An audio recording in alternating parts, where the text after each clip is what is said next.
முன்னாள் முதல்வர் கலைஞர் ஐயா 133 அடியில திருவள்ளுவர் சிலை வச்சாரு. நம்ம திருவள்ளுவருக்கு கோயிலே இருந்தது. இப்ப பாத்தீங்கன்னா அந்த கோயில் இல்லாம போயிடுச்சு. குப்பமேடாக இருக்கு. அறநிலைத்துறை கட்டுப்பாட்டில் இருக்கு. மீண்டும் அந்த திருவள்ளுவருக்கு சிலை. நீங்கள் சொன்ன இந்த இடம் அப்படி இருக்காது. இருந்தாலும் இன்றைய தினமே நான் துறையுடைய இணை ஆணையாளரை கொண்டு அந்த இடத்தில் ஆய்வு செய்ய சொல்லுகிறேன். இந்த நிகழ்ச்சி முடிந்தவுடன் நேராக இணை ஆணையாளர் அந்த இடத்திற்குத்தான் செல்வார். திருவள்ளூருக்கு மயிலாப்பூரிலே ஒரு திருக்கோயில் இருந்தது.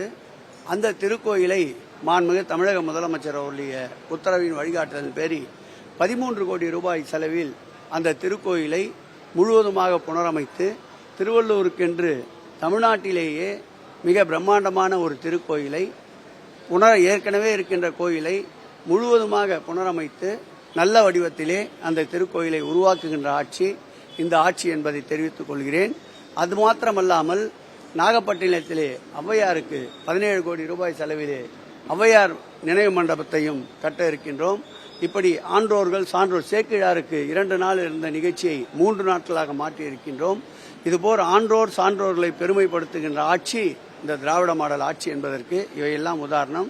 ஆகவே உடனடியாக அந்த திருவள்ளூர் திருவெற்றியில் நீங்கள் குறிப்பிட்ட அந்த திருக்கோயிலுக்கு இப்போதே ஆணையாளரை ஆய்வு செய்ய சொல்லுகிறேன். தமிழ்நாட்டிலிருந்து சபரிமலைக்கு போற பக்தர்கள் தொடர்ந்து இதுவரை இல்லாத அளவுக்கு சிரமங்களை சந்திச்சிருக்காங்க. தமிழ்நாடு அரசு ஏற்கனவே தலைமைச் செயலாளர் மூலமா நடத்திருந்தோம், அவங்க அட்ரஸ் பண்ணியிருந்தாங்க.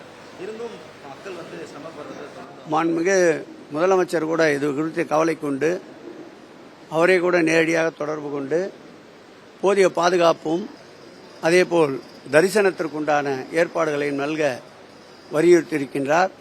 எங்களை போன்றவர்களையும் வலியுறுத்த ஆணையிட்டிருக்கின்றார். வரலாற்று காணாத அளவிற்கு கட்டுக்கடங்காத கூட்டம் இருப்பதால் இப்படி நீண்ட வரிசையில் அதிக நேரம் காத்துக் கொண்டிருப்பதாக திருவாங்கூர் தேவசம் போர்டு கூறுகிறது. ஆகவே பக்தர்கள் நலனை கருதி கேரள அரசாங்கம் எடுத்து வருகின்ற நடவடிக்கைகள் துரிதமாகத்தான் இருக்கின்றது. ஆகவே வருங்காலங்களில் அடுத்தடுத்து இதுபோன்ற திருவிழா காலங்களில் இதுபோன்ற கூட்ட நெரிசலை கட்டுப்படுத்துவதற்கு கேரள அரசாங்கம் பல்வேறு திட்டங்களையும் பல்வேறு முயற்சிகளையும் மேற்கொண்டு வருகின்றது.